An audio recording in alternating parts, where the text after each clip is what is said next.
Shang-Chi is heading into its third weekend in the United States playing in theaters, and shockingly, it looks like it's still going to remain in first place. Thus, everything seems to be back to normal. Marvel is controlling the box office for weeks on end consecutively, like before the pandemic. Oh, okay, I can hear you. Stop frantically typing. I hear you. Well, actually, if you look at Black Widow, that's not true. They only had one weekend, and then it took a 72% bomb, and the film didn't even do that good and still critical, but... Okay, catch your breath. It's cool. I'm gonna go over that. Yes, we know about Black Widow. We know the huge week-to-week drop. That was also on Disney+. That's an exception. This is a film only in theaters. This is a film where you can only see it in theaters for the foreseeable future. And again, it's back to the Marvel consecutive weekends ruling the box office. For Shang-Chi, again, this is big. A big Marvel Studios film that seems to be changing the landscape for comic book film releases, because now it looks like everybody's just committing to their releases, getting fans hyped, starting to get the marketing going, and they're not backing away, which means that this is really good.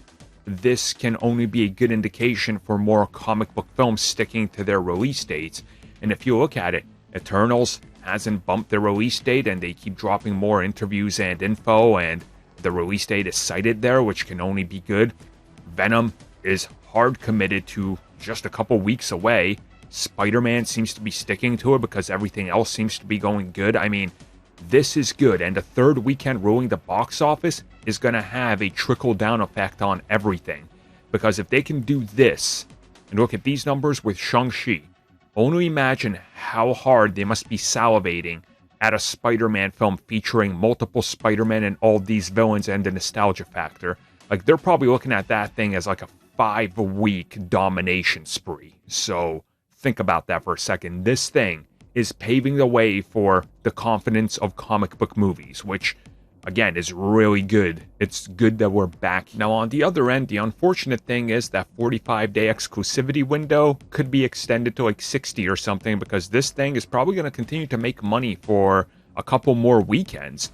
Even if it's like $3 million on a weekend, that's $3 million on a weekend that you're making. And who knows how it's going to go internationally in some locations. So it's a pretty good outlook, honestly, for this film and everything Marvel. So Shang-Chi, it looks like it actually saved the MCU cinema output, which, imagine telling that to somebody 10 years ago. They look at you like you had 10 heads. What the hell's a Shang-Chi?